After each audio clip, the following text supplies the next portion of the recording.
Hi Year 9, this is your second photography assignment I'm going to give you today. For this assignment, what I'd like you to look at is the theme of texture. So for this assignment, all you need to do is take 40 photos inspired by the theme of texture. Your work can be inspired by up to 5 different photographers or styles of photographies or textures. And then all I want you to do is you're just going to upload your images to your OneDrive account. Just to get us started, just to sort of remind you, the texture of something is basically the feel or the appearance or consistency of a surface or substance. So if it's rough, it's smooth, it's bumpy, it's jaggedy, you are looking to take the texture or take a photo of a texture. So I would suggest maybe not taking photos of smooth things. They probably won't work that well. Now I've got a few suggestions of what you can take photos. Please look at these and feel free to use them. You do not lose any marks for using things that I suggest. So first suggestion is you could be looking at walls and torn posters. So you've got these lovely, amazing sort of dried out, crusty textures here. There's an artist, Aaron Siskin, who looks at sort of different types of walls as well, where the paper's sort of torn off. His photos in black and white. Second suggestion is a photographer called Bill Mangold. He looks at rusty surfaces. Sometimes they're on boats, sometimes they're in places that he visits.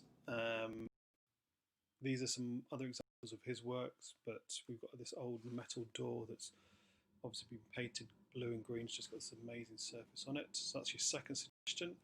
Third one is you can look at sort of the bark on trees. So Mark Anderson looks at the different sort of surfaces you can find on trees. But you could look at the bark as well and use that as inspiration. You could look at folded material. So this is a bit of a smoother surface, but it's been crumpled up to give you sort of nice, interesting sort of rolls and folds. Sometimes it's a bit more close up. So that is a really easy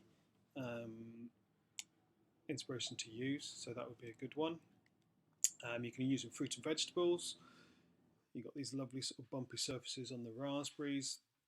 This looks like a bit of a sort of lettuce leaf that has been taken in black and white.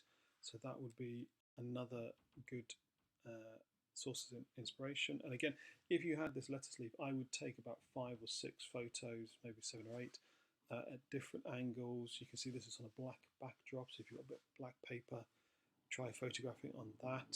Have the light source coming from different positions as well. You've then got the human skin. Obviously, the more interesting textures might be for someone a bit older, like myself. But you could find a baby's hands or things like that. If you've got any younger brothers or sisters, you could try taking photos of those. And again, if you're looking at that theme, take about 7 or 8 photos of whether it's someone's hands or the sort of the wrinkles on their faces, if someone lets you do that. You've also got some unusual things. So this is a photographer called Klaus Pickler, who actually lets food rot. You can see all the sort of maggots flying around, or the little flies flying around. Obviously, if you're going to do this, you have to get your parents' permission. But he has these really, really kind of unpleasant looking photographs of things obviously going mouldy. So just sort of showing you some different ideas. And this one again is something very different. You could even actually find your own photos or things from magazines or things you might have lying around. You could scratch into them, you could score into them, you could actually paint over them. This looks like it's done by a roller.